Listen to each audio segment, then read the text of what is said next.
This channel does not promote any violence, harmful, or illegal activities. All content provided by this channel is meant for an educational and information purpose only.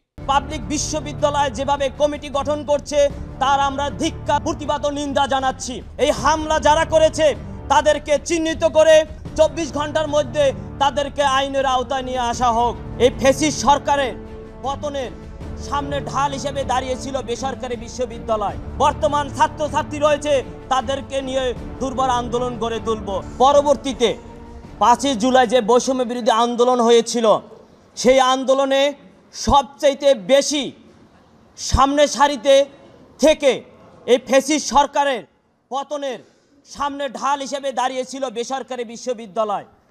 আপনারা দেখেছিলেন সরকারি বিশ্ববিদ্যালয় যখন হল বন্ধ করে দিয়েছিল, তখন সরকারি বিশ্ববিদ্যালয় ছাত্ররা গ্রামের বাড়িতে চলে গিয়েছে, কিন্তু বেসরকারি বিশ্ববিদ্যালয় ছাত্র ভাইরা কখনোই রাজপথ থেকে সরে যায়নি। উদাহরণ হিসাবে যদি আমরা বলতে পারি, মহাখালীতে যে নরকীয় তাণ্ড চালিয়েছিল, সেই নরকীয় তাণ্ড আমার বেসরকারি বিশ্ববিদ্যালয়ের প্রাক্তন এবং বর্তমান অনেক ছাত্র ছাত্রী ভাইগণ শহীদ হয়েছিল, অনেকে পঙ্গুত্ব বরণ করেছিল। তাদেরকে বাদ দিয়ে একতরফা পাবলিক বিশ্ববিদ্যালয় যেভাবে কমিটি গঠন করছে তার আমরা ধিক্কার ও প্রতিবাদ ও নিন্দা জানাচ্ছি।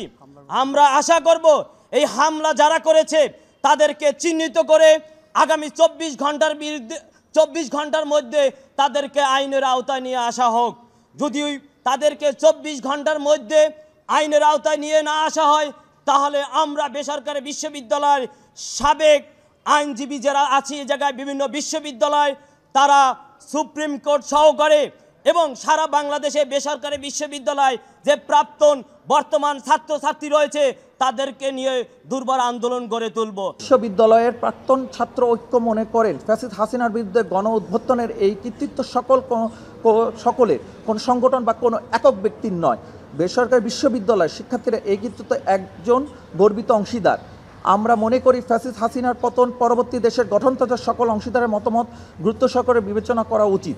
বেসরকারি বিশ্ববিদ্যালয়ে শিক্ষার্থীরা মতামত অংশগ্রহণের গুরুত্ব না দিয়ে তাদের উপর ন্যাক্কারজনক হামলা জনমনে ব্যাপক কষ্টের উদ্বেগ সৃষ্টি করছে। বেসরকারি বিশ্ববিদ্যালয়ের প্রাক্তন ছাত্র ঐক্য অতি বিলম্বে দায়ী গ্রেপ্তার ও শাস্তি নিশ্চিত করার দাবি জানাচ্ছি।